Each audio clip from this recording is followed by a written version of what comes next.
This is the Horse Radio Network. This is episode 97 of the Stable Scoop Radio Show on the Horse Radio Network, the Cleveland Bay. Please support our sponsors as they make this show possible. Equestrian Collections brings the whole universe of equestrian shopping to your fingertips. Visit them at equestriancollections.com. And The Barnworks, for all of your equine marketing needs. Visit them at thebarnworks.com.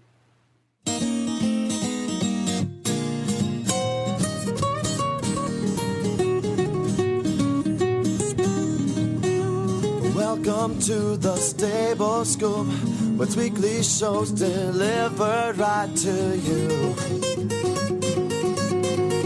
With Helena and Glenn the Geek, live from the stable, it's every week. They bring you the news through hail or high water, while using their tails as their own fly swatters. So sit on down and laugh till you poop, cause it's time again for the Stable Scoop. The Stable Scoop. The Stable Scoop. Stable Scoop. This is Glenn the Geek. And this is Helena B., and you're listening to the Stable Scoop Radio Show on the Horse Radio Network. Well, we're back, Helena. We're back indeed. We get to do this 2 times a week now. It's so much fun. It is. We just have to keep our shows right, though. I know. Before you started, you were like, okay, Stable Scoop, Stable Scoop, Stable What do you think I feel like? I would. You must have like big flashing lights. You know what? You know what? We need to put the the big stop clock that we had for the Twitter show. You need to have something like that with the logos, with each show name on it. Yeah, like a neon. So I have the blinking neon on my wall here, or a little microphone feed in your ear that says, "Hey, Glenn, this is the Stable Scoop Show." Well, this is the Stable Scoop Radio Show, and we're happy to be here. And we're going to have some fun today talking about a breed of horse. We haven't done breeds in a while. But before we get to that, I wanted to say that on the 2010 radio show this week, everybody should stop over there. Samantha and I got to go on location downtown Lexington for the 100-day celebration. And it was 100 days out from the World Equestrian Games. And Alltech held an event downtown at Cheapside Park. So we were down there and we recorded a bunch of interviews. And it was a lot of fun. And you can listen to that show and you hear the music playing really loud in the back. And it was just a good time. And we enjoyed it. And we think you will too. We also got one of the people that we've been trying to get on the show, and that's Everett McCorvey, who is the person who, the gentleman, very nice guy, very intelligent, articulate guy, who is a very talented guy, who is the guy running the World Equestrian Games opening ceremonies. Oh, okay. And boy, it gave me confidence that they gave that to him. He was so well-spoken. He is a very talented musician of all sorts. He is... He's president, I think, of the Opera Society here, and he also works with the University of Kentucky with their musical program. And he just has some neat plans for the opening ceremonies, and we're looking forward to that. And he was on the show. So tune in, and you'll find out why there were penguins here in 100-degree heat that day. And also an update, July the 10th is National Helmet Awareness Day. And we are participating in that. We'll be doing a whole show on helmets next week. And we have some interesting guests for you next week, some poignant. It's going to be a little more serious show than you and I usually do. But we're going to talk about how easy it is to wear a helmet. Yes, and we're going to hear some stories, and we're also going to talk about the different types of helmets, and why there's so many choices now. It's not like the old days where there used to be one type of helmet. Right. So many choices. Cool ones now, like that one we reviewed on Tack and Habits. It's just a really cool helmet. That was a nice one, the Troxel. Very nice one. And the other thing too is we're going to share some stories that, and you're going to learn some things that you didn't know about helmets and heads. Right. You think you know what there is to know, but you don't until you listen to our show. So that's coming up next week, and that's in support of the National Helmet Awareness Day. So on July the 10th, what's happening, I think it's a Saturday. Yeah, it's a Saturday. There are now, I think she said, dozens and dozens of retailers and helmet manufacturers across the world that are participating in this and offering big discounts on that day, up to 20% off helmets. And I'm talking Charles Owens and Troxel. I'm getting a new helmet. I know. All the different helmet companies are participating that day, and most of the major retailers. Mm-hmm. So you will have no excuse. After we talk to you about it, there will be no excuse not to go out on July the 10th and buy a helmet. So that's what's coming up there. So we're excited about that. And then the other thing is we are going to, in a couple of weeks, there's been something that, I'm not even going to say what it is at this point. There's been something people have been emailing about for the last 6 months. And we've been ignoring it, but we're not going to ignore it anymore, and we'll talk about that in a couple of weeks. But today we have the update with Kathleen. You weren't around, but I got to talk to Kathleen when she was available this morning. I know it's hard to get. Yeah, you have to do it when available at strange hours. Yeah, you got to do it when she's available. So this is true. Well, when you don't have cell coverage in some places, she has some fun things that happened in the last week, and we're talking about Kathleen's wild ride across the country. She's now in week 5, I think, and was held up for a couple days in Buell, Iowa. Is that right? Or Idaho? One of those states. What's ID? Idaho. Idaho. Okay, yeah, so Iowa is IA. Okay, so she's stuck in Buell, Idaho. See, tune into the Stable Scoop show and learn some geography. And she was having a wonderful time there in town. She found a new favorite bacon cheeseburger. Mm-hmm. And so she's going to tell us a little bit about what she's been up to since we spoke to her last week. And that's Kathleen on her cross-country journey. Well, hi, Kathleen, and welcome back to the show. Hi, Glenn. How are you doing? I'm doing good. Now, you're camped out we figured out that you've gone probably, 75, maybe 100 miles from where we talked the last time. Yeah, I think that's about right. And you're in a town called Buell, which is in Idaho, right, almost right in the middle of Idaho, actually. Yeah, just about dead center. And now you've been in Buell for how long? You've been there for a day or two? I've been here for 3 days. Okay. I came on Monday, and then I was supposed to pick my saddle up that my friend Joel sent me from West Virginia on Tuesday, which I did. But we both forgot that his girth was too big, or cinch was too big for my horse, and he didn't get me another one, and I didn't get one, so I had to find another cinch. And they didn't really have those in Buell, did they? No. We tried both tech stores here in Buell, and then we contacted the ones up in Twin Falls and another one over in Jerome, and they didn't have any Aussie cinches, and so there's a saddle maker here in Buell, and so I called him, and he really was sorry he couldn't help it. All he makes is buckaroo saddles, and so he had no idea how to put together an Aussie cinch. Well, now, yeah, the Aussie cinches are different. So you are switching to an Australian saddle. So why are you doing that? For two reasons. The first reason is because Mystic got saddle sores for my English saddle because the panels are so small and it concentrates the weight. And the second reason is because my English saddle is still a little uncomfortable for me to ride in for lengthy periods of time. So we're hoping that the Australian saddle will alleviate the sore issue for me and for the mare. Well, they're really made for that. I mean, they're made for long hauls. That's why they were designed. I think I used to ride in an Australian saddle. I think you're gonna enjoy that a little bit. Oh, I hope so. And my thing I'm really excited about is it has a horn. And I never thought it'd be one to be excited about a saddle horn, but I can finally belly that rope off that baby, and I'll quit holding it.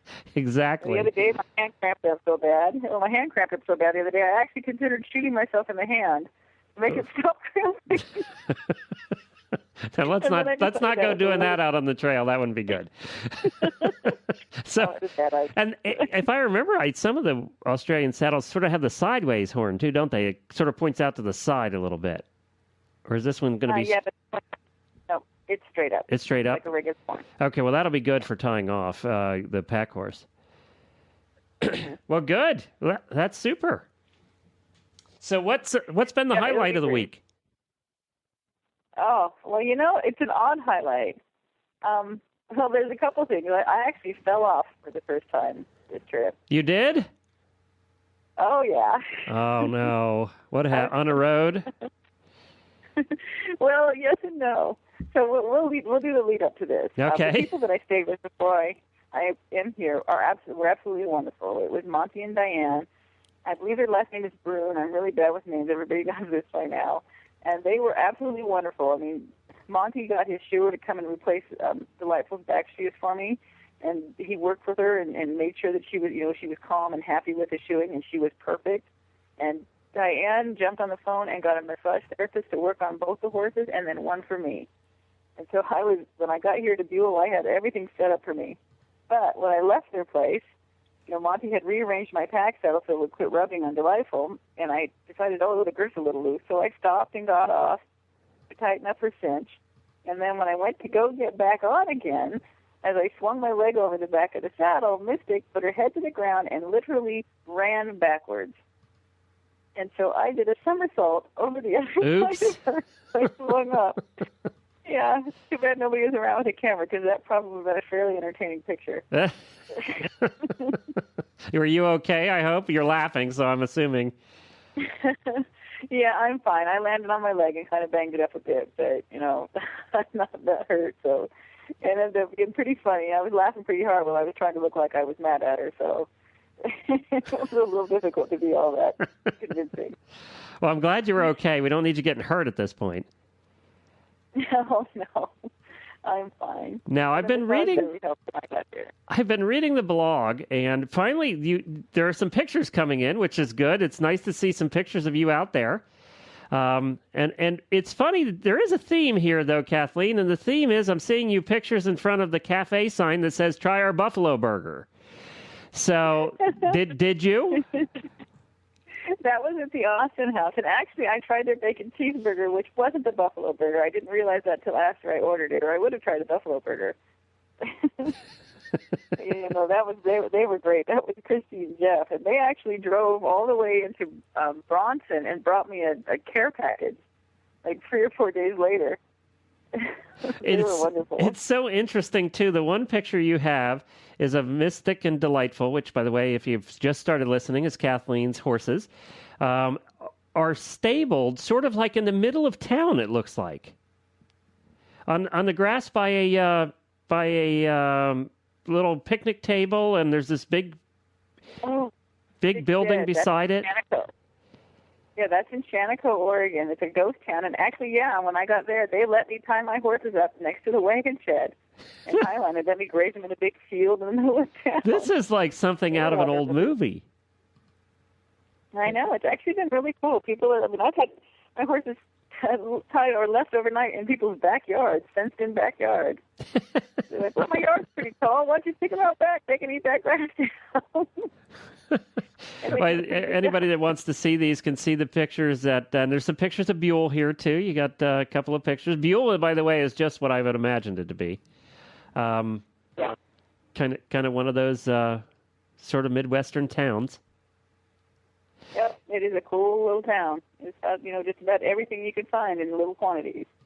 And that's you can follow Kathleen's trip on Facebook. Just search for Kathleen's Wild Ride, and you can become a fan. And you're picking up fans every day. And your home crew, your support crew at home there in Oregon, is doing a good job of keeping everybody up to date too.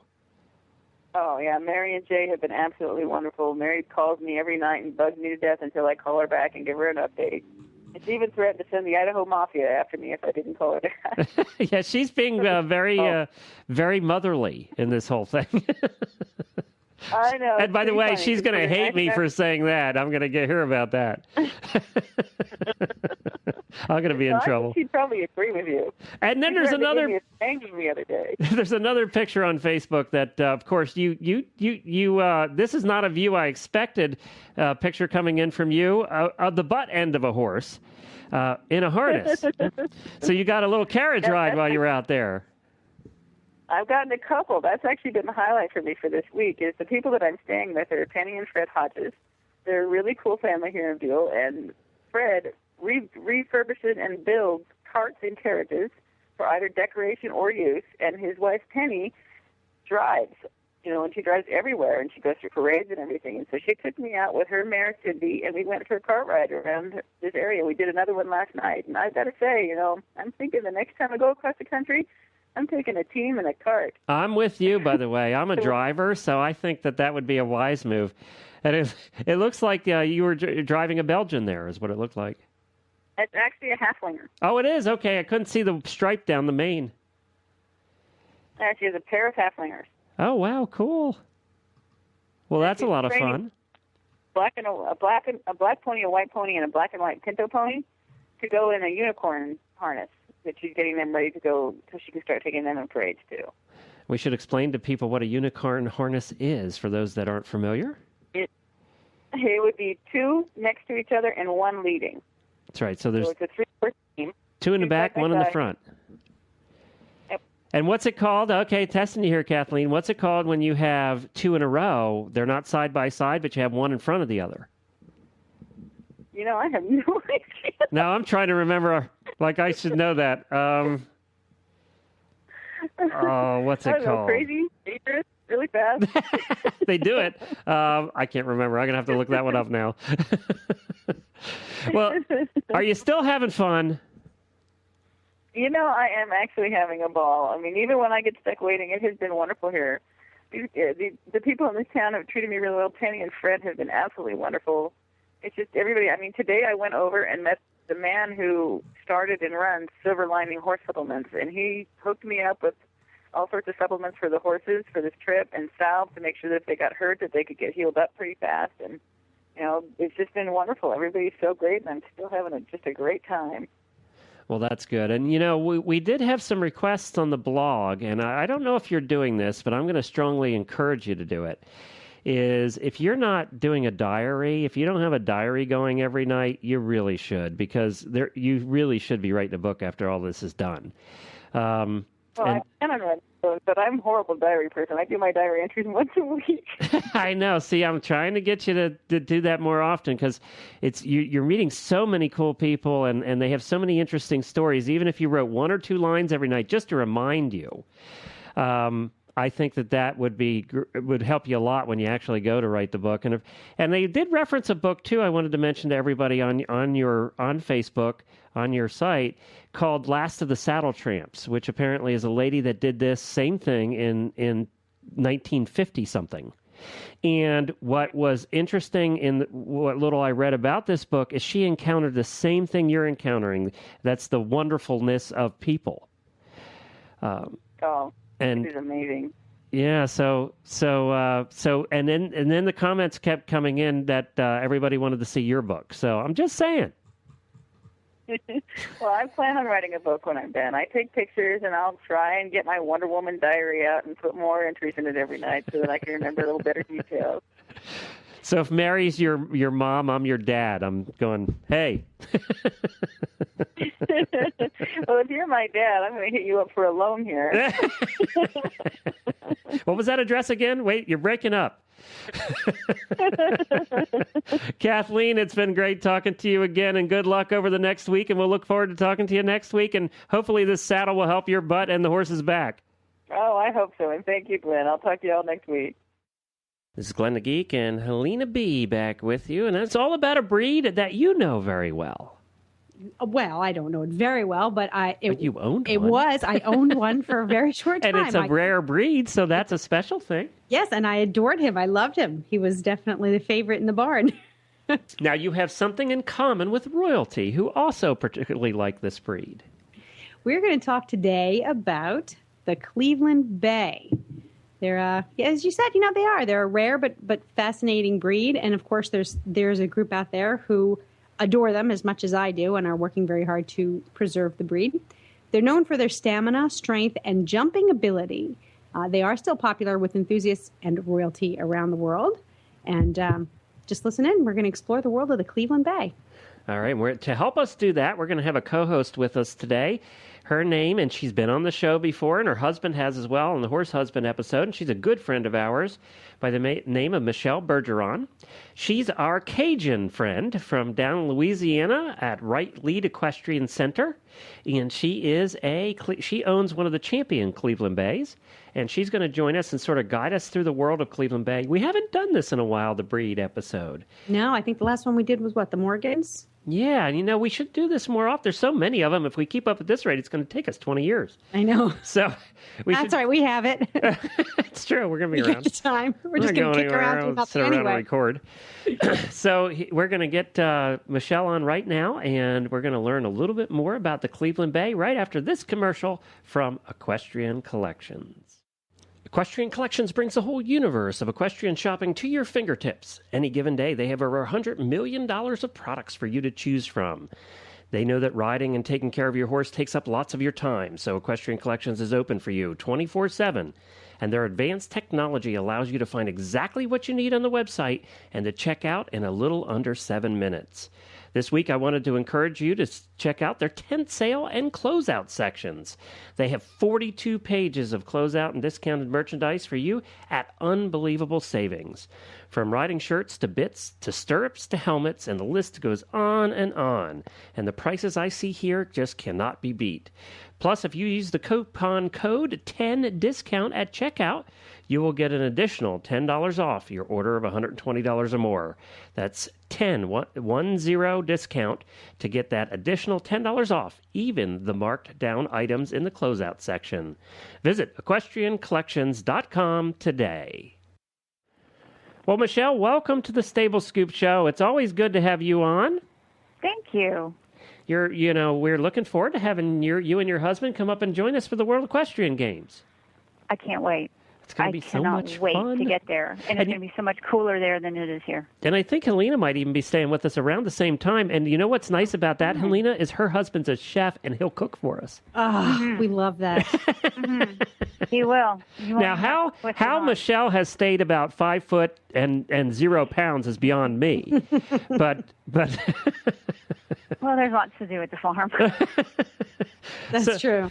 So, Michelle, you've been on talking about other things. You do tips with me also over on Horse Tip Daily. But today we're talking about one of your favorite breeds, and that's the Cleveland Bay. Tell us a little bit about the history of the Cleveland Bay and how they came to be here, and just tell us about the Cleveland Bay. Okay. The stud book and the Cleveland Bay Horse Society, which is based out of England, originated in the early 1880s. And at that point, it was recognized that this was a very old breed. The exact origins are not precisely known. What we do know is that these horses were bred by the monasteries and used by the chapmen, which were just sort of packmen and peddlers back then. They eventually became recognized as being super strong and very easy to work with. And gained a little attention there. And then we all know about the barb horses that were imported into England, creating the thoroughbred breed, helping to be the foundation for the thoroughbred breed. Well, those horses were crossed with these Chapman horses, and they got to be real popular as a coaching horse. And so we started to refer to those horses as the Yorkshire coach horse. And those were extremely popular with the royal families and the rich people in the area, starting to spread its way through England and to Europe. After that, we had the rich people with the carriages. We had the everyday people working in the fields with their horses and with their Cleveland Bays, and they're plowing and they're doing farm work. And on the weekends, they're carrying the family around and being hunt horses. So as the Industrial Revolution progressed, they became less necessary in the fields. Automobiles came along. They became less necessary as coaching horses. World War I came along, and these horses, being very strong, very sturdy, very level-headed, easy to work with, became artillery horses in a lot of cases and didn't survive. And so we ended up with a really rare breed. Even to this day, less than 700 purebreds worldwide. Wow. Worldwide, wow. Right. I thought that was in the United States. No, that's worldwide. That's the latest numbers that I've seen worldwide. Wow. So what would you say is the most defining characteristic of the Cleveland Bay beside its color? Because I know the bay refers right, they have to be bay. Right. So what would you say, how would you describe the overall temperament or disposition of this horse? They are so straightforward. After I had bought my mare, which was my first introduction to this breed, and I just, after less than a week, I just remember thinking, why was I riding thoroughbreds all this time? These horses keep their feet on the ground. They know where they're going. If I want her to settle, I can get her to settle. But if I want her to rev up, I can get her to rev up. They're so trainable. They're just pleasant to be around. They're pleasant to ride. And now they're not deadheads, but they're not spooking at birds and trees. They're kind of like big teddy bears. Yeah, that's a great way to say it. Yeah, they really are. You know, I've met yours. You're fantastic beast. Well, you haven't met mine. I was riding Gracie last summer, and she belongs to another lady in the society. Emma was having one of her little hoof issues, and so Donna brought Gracie for me to ride. Oh, Marcy, if I had to ride that beast, she's so much bigger than I need. It was a big horse. Yeah, she's half Percheron. And, okay. Yeah, she's tremendous. She's tremendous. But again, you know, another horse that does all sorts of things. She was trained by the Amish. She pulls. She fox hunts. Donna rides her in a headless horseman costume at their haunted house. That's fabulous. I love a horse you can dress up in costume. Hysterical. Yeah. And Gracie doesn't care. Gracie, when Emma comes, my horse, and Donna and I, when we go to Briarfest, and Donna and I just ride out across the park and, you know, just kind of be goodwill ambassadors for the breed. And Gracie and Emma just take off and, you know, snort at the bronze statues and try to have a bite of them and just generally make friends with everyone. Now, I know the name says Cleveland Bay, and they do come mostly in bay, right? Well, you cannot register them if they're not bay. They have to be bay with a small star is acceptable. Now, there are purists that say no white, but the breed registry allows a star, right. Wow. And didn't they have something to do with the Holsteiner crosses or the Holsteiners that weren't they? These horses are foundation horses, or blood was added in to improve the bone in the breed or the brain of the breed in a lot of the European warm bloods. I believe the Oldenburgs and the Holsteiners can find them quite easily in their background. And then they're very popular, as I understand it, too, with the Queen of England. Well, I'll tell you, the breed was in such dire straits in the 60s, and the Queen stepped in, and we're not sure that it would have survived had the Queen not stepped in. She purchased a stallion that was getting ready to be exported named Mulgrave Supreme, and he was a superior example of the breed. And she put him out for a public stud and became a patron of the Cleveland Bay Horse Society and really kick-started the modern era of the Cleveland Bay. Wow. Well, I guess, Helena, if you're going to have somebody be, you know, a supporter of your society, the Queen's not a bad one. Nah, yeah, she'll do. She'll do. We'll take her if we have to. Everybody knows the Queen, so yes, not a bad choice. So let's go back to now the Cleveland Bay is a riding horse. I had a good friend who had a beautiful Cleveland Bay mare that she evented through training level, and this mare was fabulous. She was just so, like you said, straightforward. You could rev her up or you could calm her down. Yep. But I found it funny that a lot of people would snicker when she was in the start box, especially for cross country, and you get these snickers because I guess the Cleveland Bays are beefy. They've got some good bone. They're not really drafty, but they're solid, right? They're pretty big. Absolutely. So, but this girl and her mare, they had more double clears than any of their contemporaries. So for what I found amazing was, despite her size and her density, I don't want to say fat or big, but she was a very dense mare. She was able to carry herself so beautifully and so elegantly that you would never think that she was as heavy as she was. Exactly. And the cross that's extremely popular is the thoroughbred and the Cleveland Bay. You can get a half bred, you can get a 3/4 bred, and they'll just clean up. They are quiet, yet alert, and they want to do. My horse has never met a jump she didn't love. That's what this my friend and her mare had. You just point her and she'll go. And wow. And fox hunters too. You've probably seen several of them out hunting, Helena. Yes, yeah. And in fact, the one that I owned, and I put quotation marks around owned because it was sort of an interesting situation. I sort of adopted him. He was, how old was he, Glenn? He was in his 30s. Yeah, he was old. He was old, and his owner was moving across the country, and she didn't want to take him with her. She didn't want to ship him from the East Coast to Colorado. So we said, sure, we'll take him and we'll put him in our lesson program, and he can take some of the kids out hilltopping. Well, let me tell you, he was, let's go. Ready to roll. Yeah. 30-something.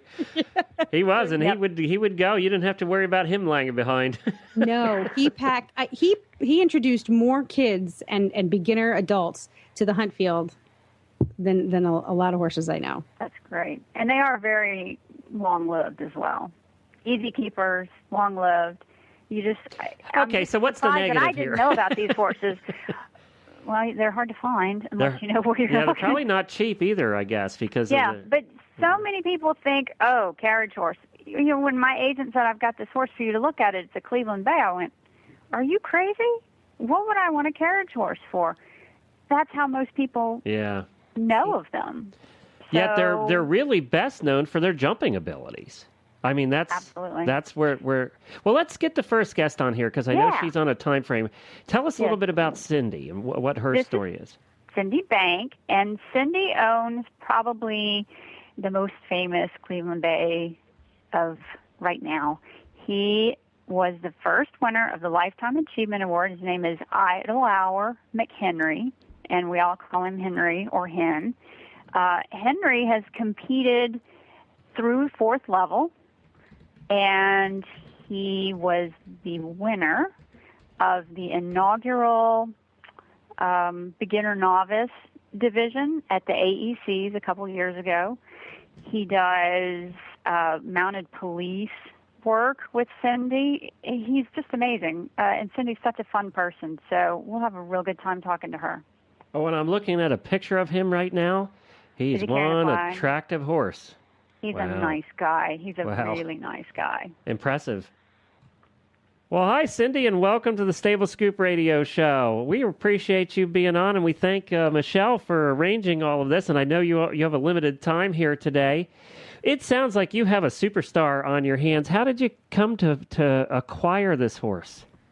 About 15, 17 years ago, I had an old Cleveland Bay whose name was Simon, and I had gotten him when I was about 13 and just kind of grew up with him and did everything with him. And it kind of became time to retire him, and so I started looking for a youngster. I wanted to, try and do the baby route. And a friend of mine found an ad in Midwest Hunter and Sport magazine for Cleveland Bays.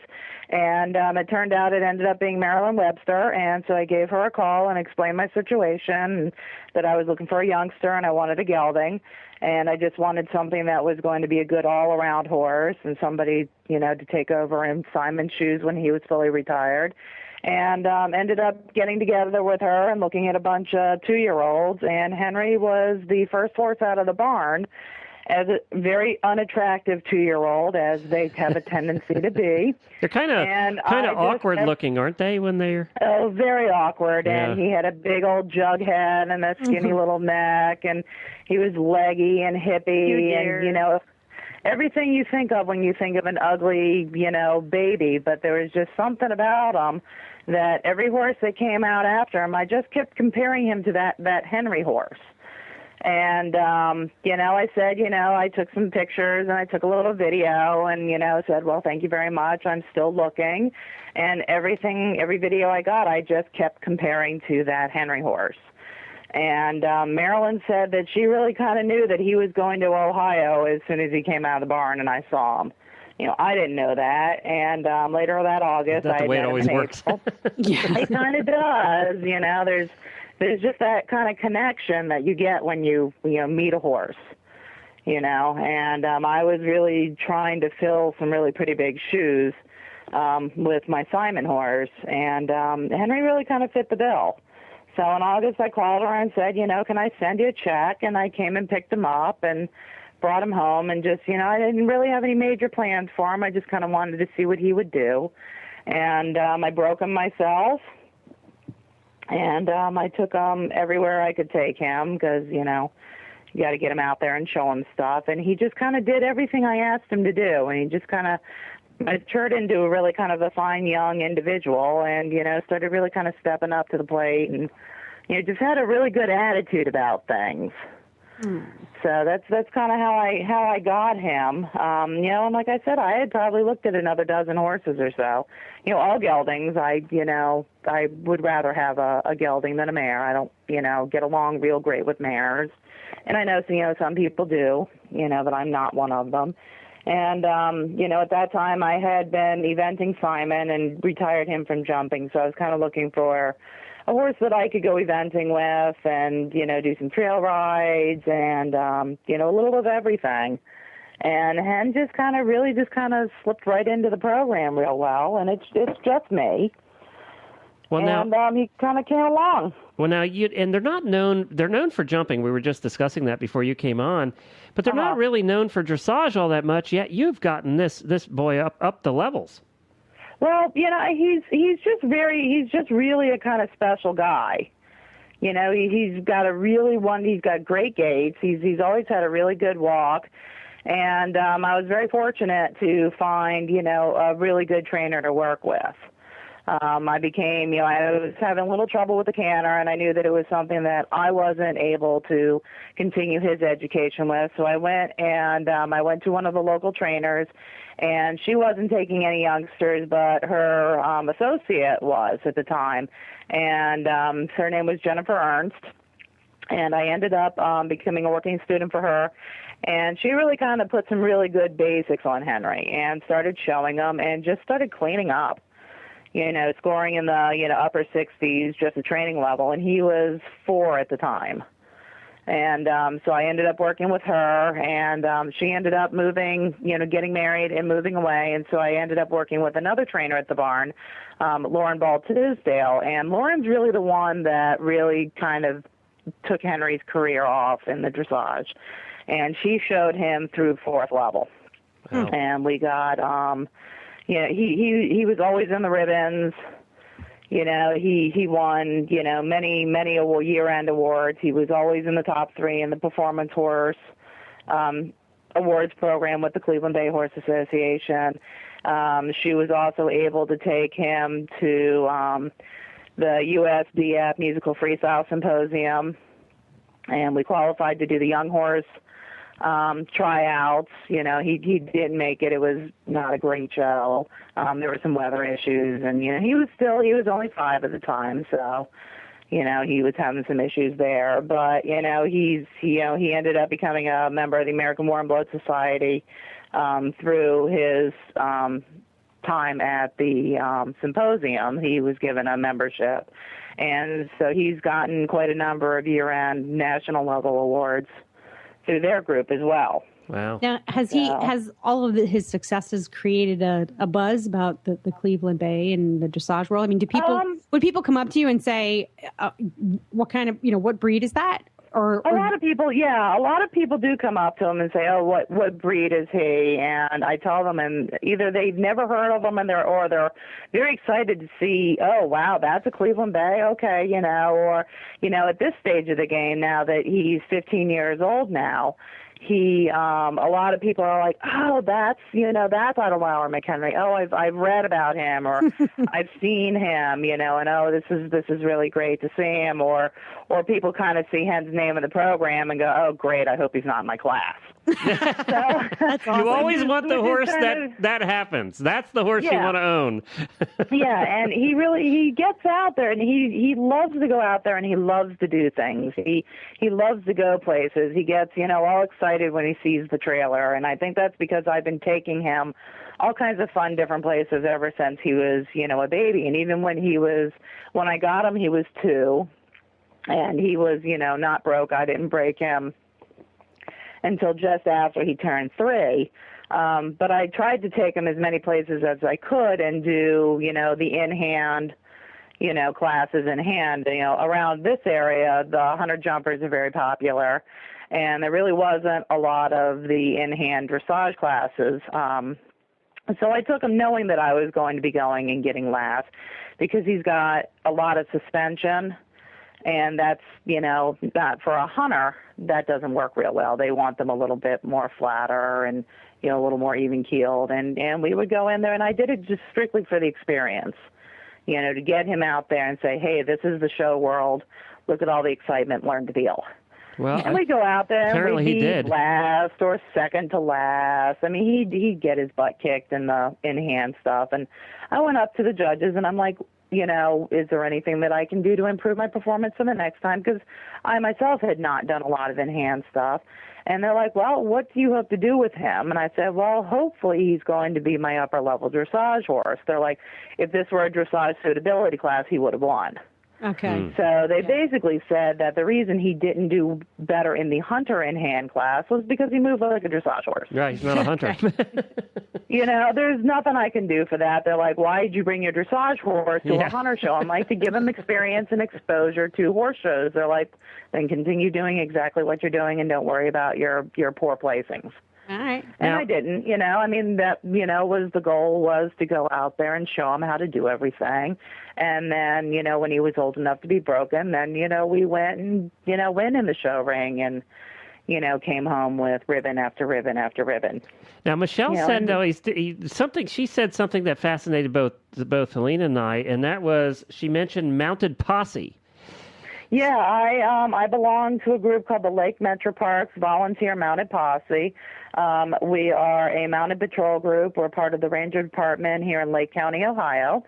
And we have 5 ranger horses, but we can also use our own horses. And this is a program I did with Simon, and knew that, Henry would have to then follow in his footsteps. Mostly we help out the Ranger Department, and we do things like park patrols. We'll do special events where we'll go to schools, or we'll have groups come to our main facility, and we will give programs on what it takes to be a volunteer, with the unit, or what the horses do and how we train them and whatnot. So they we do the park patrols are mostly, we go out into the park system and we ride around and we make sure everything is where it's supposed to be, and, nobody's lost, and, everybody's just kind of following the rules. So it's kind of, just a nice trail ride. And you go out with a partner. We don't carry weapons at all. And we also who needs one when you're on a Cleveland Bay? Exactly. And he's 17 hands now. He's probably about 1,400 pounds, so he's got quite a bit of presence.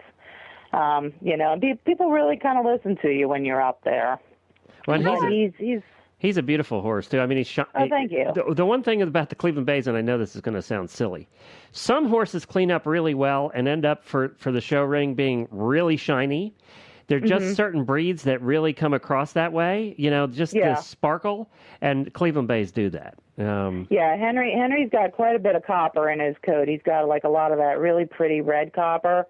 And in the springtime and the fall, he sheds out and he gets the most amazing dapples. I was just about to say, a lot of these horses have just dapple on dapple on dapple, and they're so fantastic just to look at. Yeah, and he just shimmers. I mean, he loves to go out there and wallow in the mud. But when he gets the bath, he shines right up, and the way he's muscled, he just kind of kind of shimmers, which is great. And then, we also do what's called nuisance training in our unit. And that's basically their trust exercises, and you're teaching the horse that, trust between the horse and the rider. And the Cleveland Bays are very, very intelligent, sometimes a little too intelligent. Henry likes to over-engineer things, and he's quite convinced that there's way more to the exercise than simply walking across a tarp. Yeah. So sometimes, and sometimes we should be walking across the tarp backwards and sideways, because that would be much more of a challenge.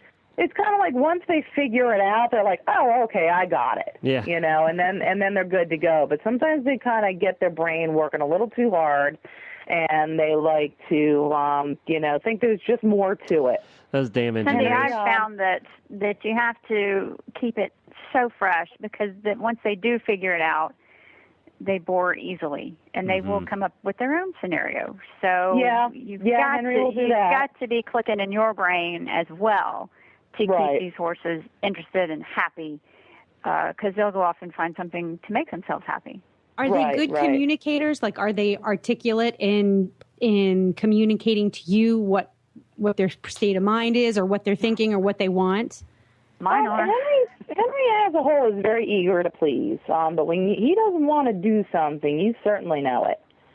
And there's almost nothing you can do to convince him that you really and truly can do it. I found that a lot of times all I have to do is raise my voice at him, and tell him, no, that's not acceptable. And he's like, okay, I'm sorry, and he'll continue on.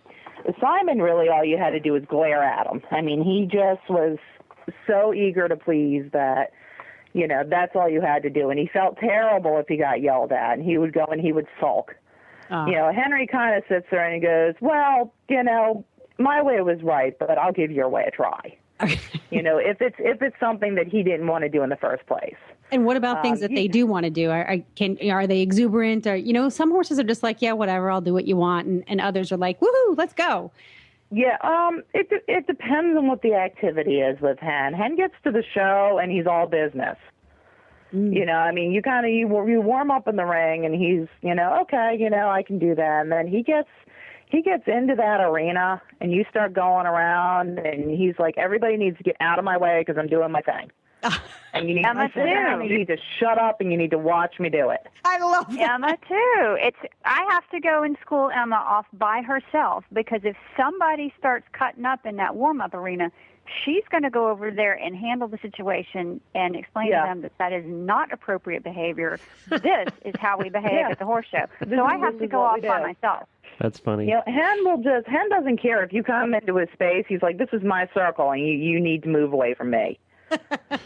And I found that sometimes I have a tough time sometimes getting him off the line. He's like, I'm doing shoulder in down the long side, and you're in my way, and I'm going to keep going. So he gets very focused on the job, and it's, sometimes hard to convince him that, we're going over here now. He's like, yeah, but I'm not done with this yet.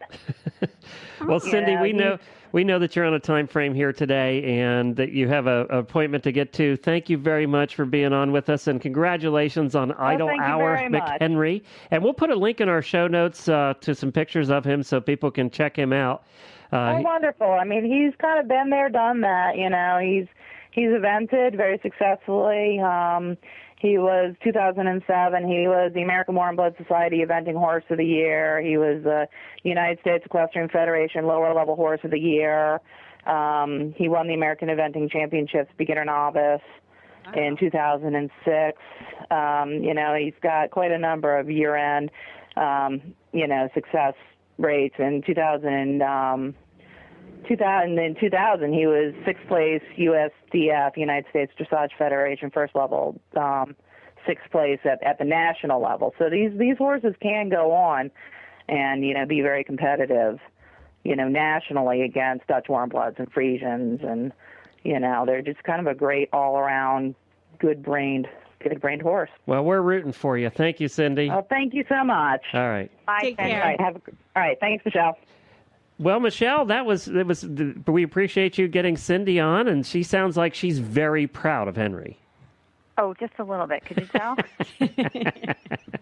Well, now we have a guest coming on, our second guest of the day. And Michelle, tell us a little bit about Dr. Traver. This is Dr. Tracy Traver.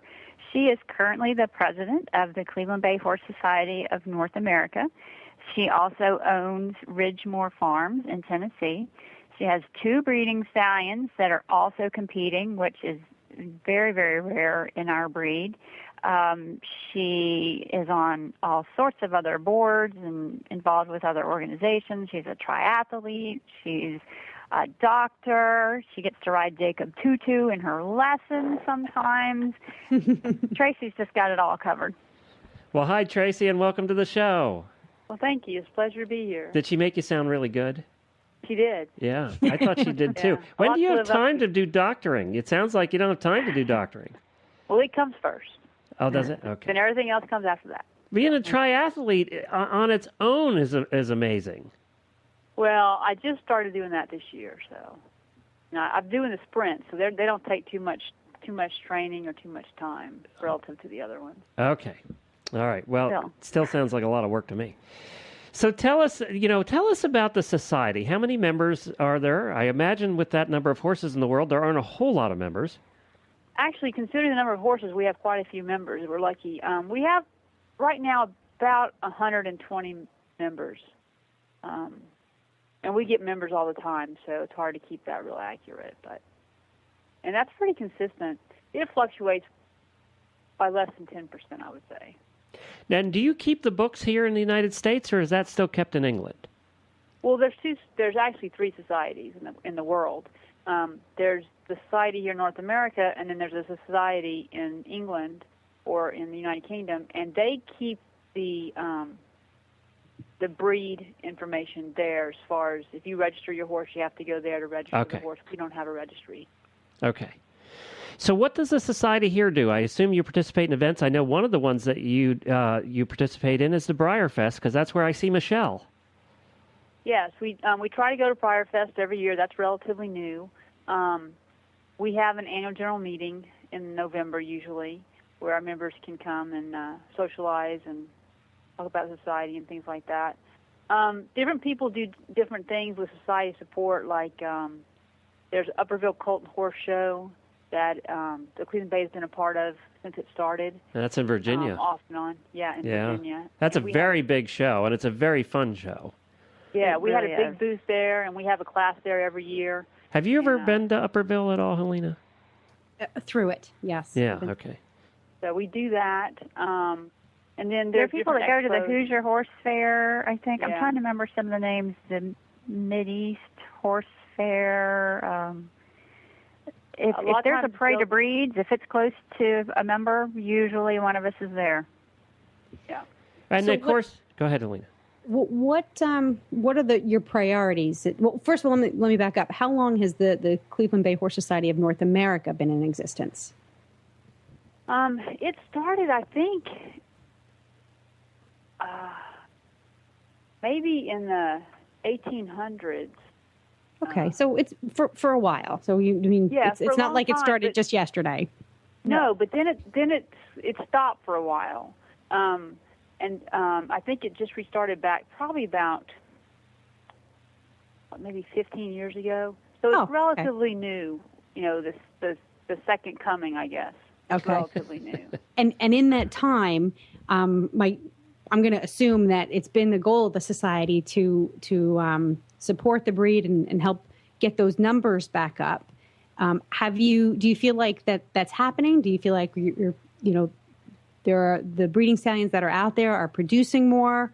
Do you feel like the society is moving in the direction that it should? I feel like we're trying really hard. It's hard. We're making great progress because there are more peers competing. There are more peers getting out. I think in the beginning there were mostly people had an infatuation with the breed. They had them in their yards, but they weren't doing anything with them. So without seeing them in public, it was hard to really market them. Right. So I think that we're being more successful. There's more and more part breds out there. When I first started looking for a part bred to compete myself, I couldn't find one. Now I know there's 2 or 3 of them available for sale. So I think on one hand we are headed in the right direction, but there's still a number of pure breeding mares that aren't getting bred every year. Okay. But, And Michelle said something interesting, that you actually have 2 stallions that are out there doing work. They're not just staying home. They're out there actually doing things. Yes, they are. My older stallion, he's competed in some of the hunter jumper shows, A shows. And the younger guy, he's just coming along, and we're still trying to focus him on competing and not being a stallion. So he's been to a few clinics, and we're talking about taking him to some shows this year. But he's still pretty young. I think he turned 5 this year, and for a Cleveland Bay, they mature very late. So still working. So what would you say are how can you get the numbers up? Is my question. Is there a movement in from England on out to try and do that, to really to push the breed and to get those numbers up, or are they happy with keeping it small? I don't think anybody is happy with the current status of the numbers, just because they're so inbred. Right now they seem to be pretty healthy, but I think if we don't increase the numbers, I think we're all concerned about how healthy they're going to stay. Okay. So I think we all want the numbers to increase. The problem, of course, is, especially in the last couple of years with the economy here, it's hard you don't want to breed horses that aren't going to be used or taken care of, or, and you can only afford to do so much. Nobody can afford to have a herd of anything, really, so, or not many people can, I should say. So I think that it's part of it's breeding and part of it's getting them out there and seen. And for some people, like for me, I'm more focused on trying to get them shown and not breeding. I breed outside mares, but I don't have any mares of my own. I bred one a couple of years ago that I'm going to start showing this year or next year. Michelle bred one that she's going to show whenever she gets old enough.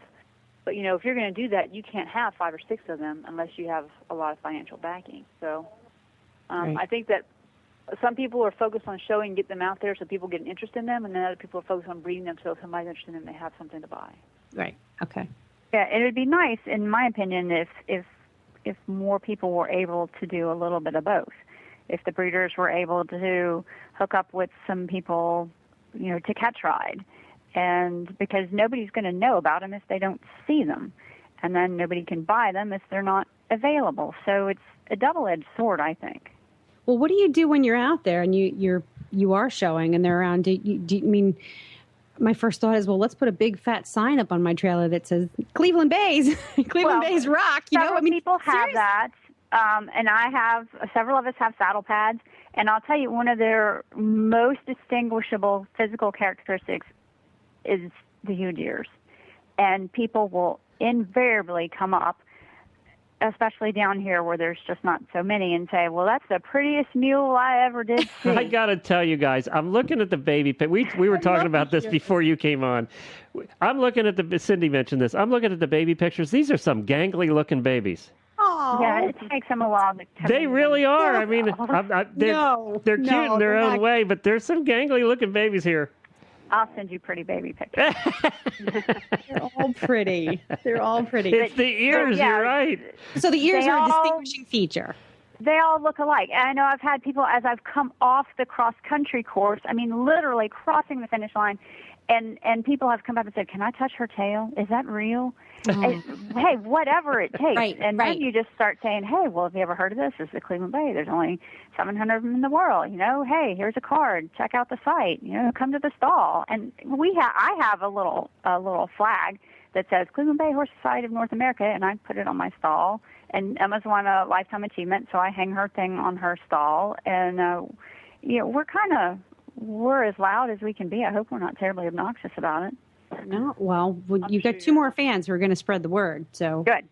Let's take it. Let's make it viral. I mean, clearly, I'm in marketing, and when you fall in love with something, it's easy to talk about it. Yeah. But you have to get out there. You have to. Sometimes you do just have to hold up a sign that says, "This amazing horse is a Cleveland Bay. Go buy one." Mm-hmm. Or come ride one. Mm-hmm. When I judge, I wear my Cleveland Bay shirt or a hat or something, and somebody invariably says, "What's that?" Yeah. Well, hopefully we can get the word out to a few tens of thousands of people here around the world. And I'm taking a look, too, and it seems like breeding them with paints is a thing, too, which I wouldn't have pictured. But there's some cute paint babies in here. I'm just looking at pictures of babies here, guys. I think is Linda doing that, Tracy, in Canada? Is she the one breeding the paint horses? I think she is. There's some cute paints. Yeah. Huh.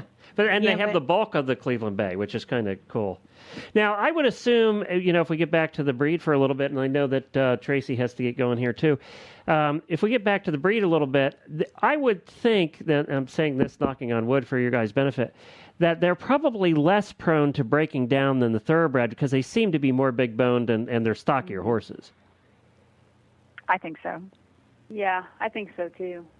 And I tell you what gives them, I have had 2 Cleveland Bay Thoroughbred crosses that I've ridden, both mares. Very consistent in their rideability.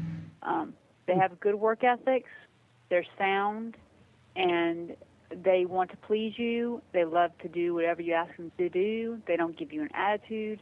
And they have different breeding. They're not related to each other, but they're both half Cleveland Bay, half Thoroughbred. And the Cleveland Bay is not as forward. The pures are not as forward, as a Thoroughbred would be. This is a nice mix. It's not like a really super hot Thoroughbred, but it's not as quiet as a pure. I mean, they make really nice horses. All right. Well, thank you. Thank you, Epiphany Tracy. Bay Constance baby on the website. Any what? There's the Epiphany Bay Constance is one of the babies on the Cleveland Bay Horse Society of North America website under the foal photos. Glenn, we have to put a link to these foal photos. I know. That's what I was just sitting here looking at. Yeah. Okay. Yeah. I can't believe I just bought the horse. I know. See, you blew it. No, you we didn't. were hoping to get to you before you bought something, but you could always have another one. You know what? Oh, yeah. We're having 3 stalls built just in case. There you go. See? That's a rule that you must fill all the stalls in the barn. Well, honestly, you know what? I'm going to need a hunt horse because I really don't think Pie's going to hunt, so I'm going to have to get a hunt horse. Your Arab standardbred saddlebred's not going to hunt? I don't know. He will, but he won't do it with all 4 feet on the ground. Hey, Dr. Traver, thank you very much for being on. I know you have to head off to a patient. We appreciate you representing the Cleveland Bays here today. You're welcome. Thanks for having us. We appreciate it. All right. Thank you, Dr. Traver. All right. Bye-bye. Tracy. Bye. Well, this has been fun, Michelle. I'm so glad that you could come on. The hour's going by so quickly here. There's probably a ton more to say about Cleveland Bays, but we just don't have time. Well, we can come back anytime. Atta girl. Well, thank you very much, Michelle, and we're looking forward to having you and your husband up here at our place during the World Equestrian Games, and I'm looking forward to gumbo. Yes. It'll probably be a little bit cooler there, so it'll probably be gumbo weather. Yeah, it's going to be gumbo weather anyway, I can tell you that. I hope That's so. part of your pay for staying at our house. He has to cook. That's his payment. Yeah, I don't think he'll have a problem with that at all. All right, Helena, we have to wrap this up today. It's been fun talking about Cleveland Bays and doing another breed show, hasn't it? It's been good. Yeah, it really, I'm excited about it because I want the world to know about Cleveland Bays just as much as Michelle and Dr. Traver do. Well, and be sure to listen in again next week. As we said, we'll be talking about National Helmet Awareness Day, and I know that's something Michelle's very passionate about as well. We've had that conversation. Yep. You can find our show notes and links out to all of these places at stablescoop.com, and also you can leave us feedback there. We're getting a lot more emails. We got a fascinating email this week that we can't read to people yet, Helena, and I really want to, don't you? From Cricket. Yes. Oh, we can't do it yet because she might become a guest on the show. And she wrote us an email, and I responded to her. And hi, Cricket. She has listened to every show since episode number 1. So I'm saying hello to Cricket, and we want to get you on. We hope you get permission. She has to ask permission, and we'll tell you why later. But we hope to get her on because she sounds so fascinating and like she has a most unusual story. And, of course, that has to be close to your heart, too. I didn't think about that from where you came from, Helena. Absolutely, yeah. She's in the greater New York metropolitan area. We'll leave it at that. Yeah, so we can't wait. Cricket, get that permission. We want you on the show. Well, and you can follow us on Twitter at Horse Radio and Helena at Helena_BEE. And you can find Michelle's website At www.rightlead.com. And are you on Twitter or Facebook? Oh, gosh. No. Okay, we'll forgive getting after me to do it, and all the girls are after me to do it. So I guess I'm going to have to break down and do it. Come on. We have to get you with the modern day here, Michelle, down there in Louisiana. I know. All right. I will do it. We also want to thank the Equestrian Collections for sponsoring the show today.